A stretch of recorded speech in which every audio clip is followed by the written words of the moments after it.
ഈശോ മിശിഹായ്ക്ക് സ്തുതിയായിരിക്കട്ടെ. ഇന്ന് മാർച്ച് 28 വെള്ളി. ഇന്നത്തെ ഹോംവർക്ക് മത്തായിയുടെ സുവിശേഷം 26-ാം അധ്യായം. ഇന്നത്തെ ചോദ്യം: എന്തു പറഞ്ഞുകൊണ്ടാണ് യൂദാസ് യേശുവിനെ ഒറ്റിക്കൊടുത്തത്? ഉത്തരം എല്ലാവരും കമന്റ് ചെയ്യാനായി പ്രത്യേകം ശ്രദ്ധിക്കുക. അതോടൊപ്പം ഈ വീഡിയോ ലൈക്കും ഷെയറും ചെയ്യാനായി നിങ്ങൾ ശ്രദ്ധിക്കേണ്ടതാണ്. കൂടുതൽ വ്യക്തികളിലേക്ക് ഈ വീഡിയോ എത്തപ്പെടണമെങ്കിൽ നിങ്ങളുടെ ഓരോ ലൈക്കും ഓരോ ഷെയറും വഴി അത് വളരെ ഉപകാരപ്പെടും എന്ന് എല്ലാവരെയും ഓർമ്മിപ്പിക്കുന്നു. ഇന്ന് നമുക്ക് പ്രത്യേകമായിട്ട് എല്ലാ പാപികളെയും സമർപ്പിച്ച് ദൈവത്തോട് നമുക്ക് അവരുടെ മാനസാന്തരത്തിനു വേണ്ടി പ്രത്യേകം പ്രാർത്ഥിക്കാം. ഈ നോമ്പുകാലത്തെങ്കിലും നല്ലൊരു കുമ്പസാരമൊക്കെ നടത്തി മാനസാന്തരത്തിൻ്റെതായ ഫലങ്ങൾ അവർ ഉളവാക്കണമേ എന്ന് പിതാവായ ദൈവത്തെ വിളിച്ച് നമുക്ക് പ്രാർത്ഥിക്കാം.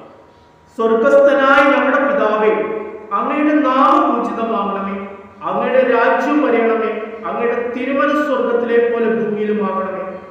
അന്നു വേണ്ടുന്ന ആഹാരം ഇന്ന് ഞങ്ങൾക്ക് തരണമേ. ഞങ്ങളുടെ കടക്കാരോട് ഞങ്ങൾ ക്ഷമിക്കുന്നത് പോലെ ഞങ്ങളുടെ കടങ്ങളും പാപങ്ങളും ഞങ്ങളോട് ക്ഷമിക്കണമേ. ഞങ്ങൾ പ്രലോഭനത്തിൽ വീഴാൻ ഇടയാകരുതേ, ദുഷ്ടാരൂപി ഞങ്ങളെ രക്ഷിക്കണമേ. എന്തുകൊണ്ടെന്നാൽ രാജ്യവും ശക്തിയും മഹത്വവും എന്നേക്കും അങ്ങയുടേതാകുന്നു. ആമേൻ. ഇന്ന് നമുക്ക് പ്രത്യേകമായിട്ട് മത്തായിയുടെ സുവിശേഷം 26-ാം അധ്യായം ധ്യാനിക്കാം. അതിൽ ബഥാനിയായിൽ മറിയം യേശുവിനെ തൈലാഭിഷേകം ചെയ്യുന്നത് നമ്മൾ ഒരുപാട് ധ്യാനിച്ചിട്ടുള്ളതാണ്.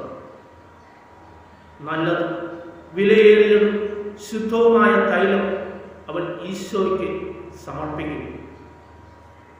ഈശോയുടെ മൃതസംസ്കാരത്തിന് മുന്നോടിയായിട്ട് അവൾ അത് ചെയ്തതാണെന്ന് ഈശോ തന്നെ സാക്ഷ്യപ്പെടുത്തുന്നു. അവളുടെ ആ ഒരു പ്രവൃത്തി മൂലം ലോകത്തിലെവിടെയെല്ലാം ഈ സുവിശേഷം പ്രസംഗിക്കപ്പെടുവോ അവിടെയെല്ലാം അവളുടെ പേരും അവളുടെ മഹത്വത്തിനു വേണ്ടി പ്രഖ്യാപിക്കുമെന്ന് ഈശോ തന്നെ ഉറപ്പ് കൊടുക്കുന്നു.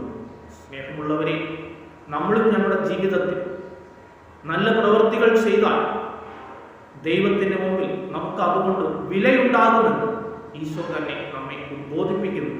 അതോടൊപ്പം നമ്മുടെ എന്ത് പ്രവർത്തനങ്ങളും എന്ത് കാര്യങ്ങളും ദൈവേഷ്ടത്തിനനുസരിച്ച് ചെയ്യുവാനായി നമ്മൾ പ്രത്യേകം ശ്രദ്ധിക്കണം. ഈശോ തന്നെ പറയുന്നത്, കഴിയുമെങ്കിൽ ഈ പാനപാത്രം എന്നിൽ നിന്ന് നീക്കിക്കളയണം, എങ്കിലും എൻ്റെ ഇഷ്ടമല്ല പിതാവിൻ്റെ ഇഷ്ടം, അവിടുത്തെ ഇഷ്ടം നിറവേറട്ടെ. അതുപോലെ നമ്മൾ ഓരോ കാര്യങ്ങളും പിതാവിൻ്റെ ഇഷ്ടം അനുസരിച്ച് അത് മനസ്സിലാക്കി അതിനനുസരിച്ച് ജീവിക്കുവാനായി നമുക്ക് പരിശ്രമിക്കാം. എല്ലാവർക്കും ദൈവാനുഗ്രഹം നേരുന്നു. പിതാവിൻ്റെയും പുത്രൻ്റെയും പരിശുദ്ധാത്മാവിൻ്റെയും നാമത്തിൽ